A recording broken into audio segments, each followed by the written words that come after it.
Every time this question gets asked, you hear a bunch of different reasons as to why it is. Some start name dropping a list of Sonic artists like Fumi Kumitani, Hideki Naganuma, or T. Lopes. They may even argue that it's due to games like Sonic Adventure 1, 2, 06, Unleashed, or something else like Forces to be different. But the problem to this question is, these aren't answers. They're reasons. So why is that?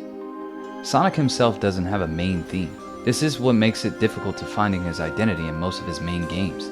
This checks out since Sonic isn't known to be a consistent video game character, because he's constantly changing. To further prove my point, you already know who's going to appear on screen when you hear this riff. It instantly starts riling up a crowd with distinctive emotions attached to it. That's been his theme for a while, and it hasn't changed.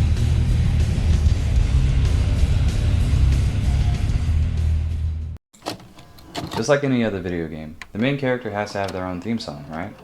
The one that basically describes someone's childhood when you hear it. Like right now, you're looking at a different game, but you know it's a Mario tune in the background because I played this main theme. It's neat and all. But what if I spin it like this? Okay, so hear me out, right? What if Sonic Team doesn't actually want Sonic to have a self-defining theme? Let's just say that Sega does this intentionally, to portray different moments in Sonic's life to define him. I mean, think about it. No one song defines you.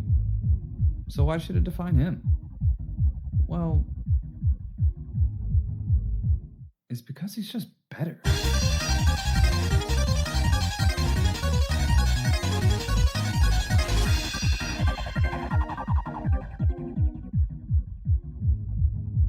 I mean, it's just facts. Take it with a grain of salt when I say this, but do you even know what it means to be better? Like, what does it actually mean to be better? Hey, it's me, the guy that's been narrating this whole time? Yeah, I'm a talking bunny. My name's Sunday, and I run this channel called The Purple Star, and I'm going to talk more on what it actually means to be better. Let's look up the literal definition of the word. Well, first off, there's a lot of them, but we're only going to focus on one of them because it's relevant to us. Improve on or surpass. To be better is to grow from where you were before. So, what if he's getting better one game at a time? With every game he's in, there's always a different vibe to it. I mean, think about it. Each Sonic game has told a different story with a completely different vibe. Sonic Rush, for example. Rush has this real upbeat, fast-paced kind of vibe to it. Sonic Adventure 1 and 2 are high-energy rock songs that bring inspirational and perseverance vibes to the player themselves. Origins and Generations? Come on, man. That's easy nostalgia. I mean, vibes. But that's the key to the answer, though. The vibe. Let's break down some of the songs from those games to show you what I mean. So the song that you've been hearing this whole time was made a decade ago by Hideki Naganuma. You know, the guy I mentioned earlier, Hideki Naganuma. Well, the CEO of Funky Fresh Beats, LOL. He made the song for Sonic Rush on the Nintendo DS in 2005. He's a composer and a master DJ at sampling other parts of even older songs that he liked from his era into a new form for the fans to enjoy. Listen to this song called Houdini by the Haunted House of Rock, all the way back from 1983. It's spinning on the turntables back to back. Sorry it's short, don't want to get copyright striked.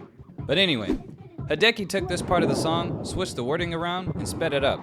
And that's how he made the song back to back for the Water Palace stage.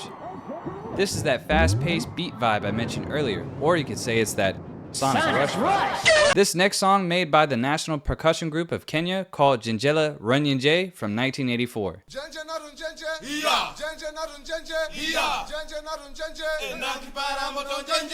This is the part that Hideki Naganuma sampled in order to make the JJ Rocket song for the Huge Crisis stage. Hideki Naganuma really loves African American music culture, and it shows based on the amount of songs from his era he samples that were considered urban music. Here are some other fan favorites that he's taken samples of to make the Rush series OST. And you don't stop, you proceed, cause this is what you need. Stop, you proceed, cause this is what you need. Power joined the March on Washington.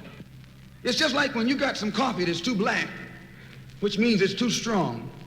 What you do, you integrate it with cream. Too black, too strong, too black, too strong, too black, too strong, too strong, too strong, too black, too strong. No, but for real though, he's notorious for doing this, matching the vibe for multiple different parts of the game where the final boss gets a little more serious. He quite literally rips a part of Malcolm X's Fire and Fury grassroots speech from 1963 to make a more compelling theme to match the vibe of seriousness of Eggman and Eggman Negan, teaming up together to merge two parallel dimensions, gaining ultimate control over both universes by exploiting the Soul Emeralds and Chaos Emeralds from both universes. Yeah, some pretty heavy stuff for a Sonic game. Hideki is a legend, and has a ton more sample songs just like these. Sadly, I have to move on to the Sonic Adventure series. Red Mountain from Sonic Adventure 1 samples a loop at the beginning of the level used throughout the whole stage. However, it isn't actually sampled. It's just straight up ripped out of the entire song from the hip hop version of Ghetto Red Hot, the remix by Supercat. This song is definitely what started the trend of sampling songs to make Sonic music due to this one particular song securing the feeling of living on the edge. You know, since you're running next to lava and being cool at the same time. For the late 90s, that is. I know I'm not the only one who spent thousands of hours listening to this song that played in the Adventure series, and that song is the Chow Race and Chow Lobby theme from Sonic Adventure 1 and 2 by the Raga Twins. With the biggest requests in all manner of things. Definitely a cool yet chill vibe. I didn't even know this when researching this, but the part of the song that everyone knows and loves isn't actually from a song at all, but from the A-Team, out of all things. Laying the wax and spinning the sounds for you. Laying the wax and spinning the sounds.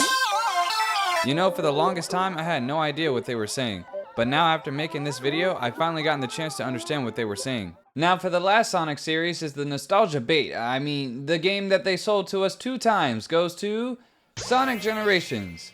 But before I do that, I'd like to play a sample of the Green Hill Zone's top competitor for the most popular Sonic song, City Escape. For some context, for those that don't know, City Escape is a very popular Sonic song from Sonic Adventure 2 that gets sampled in Sonic Generations.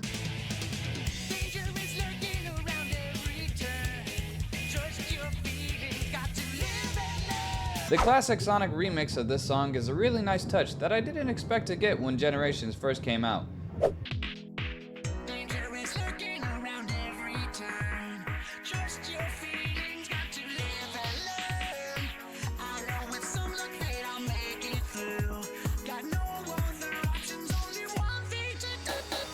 The electronic group called Cash Cash are the ones that created this version. Now how this song was made is technically not a sample, but more of a rework from an older song to match the vibe of the classic version of City Escape for the really retro Sonic fans.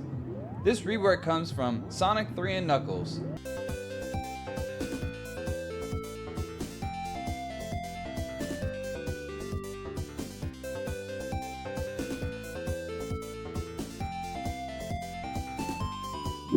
Sonic Team has some really talented artists with them, but they couldn't have done it on their own. Sonic music isn't just amazing by itself either, they're just songs at the end of the day, so they don't stand out by themselves. Even though a theme is important to the main character in a franchise, we learned that Sonic doesn't have a self-defining theme anyway, especially since each game he's in always tells a different story. Sonic is better than that, to be confined to just one song. So what did we learn? Well, we learned that the talented artists are definitely doing a great job perfecting the vibe at hand to create a theme for each story that Sega has to tell us through Sonic's journey, and I think that's the answer right there. We, the player, are living through Sonic's eyes, going through his journey each step of the way. There's a certain song that signifies a specific journey that resonates with the player. Depending on the situation, if you're feeling positive and uplifting, you probably play something from Sonic Colors. If you're struggling to push through and feel like you're all alone, I think tracks from Sonic Frontiers would resonate well with fans. Each theme represents the journey, Sonic, and you, the player themselves. And when Sonic songs can achieve something like that, well, that's some good music. I hope you guys enjoyed this video. It was a lot of fun to make, and if you'd like to see more videos like these, join the Sunday Society by subscribing today, or leave a comment down below to let me know what you'd like to see next. Stay safe, everybody, and have a good one. The train headed for the Mystic Ruins will be departing soon.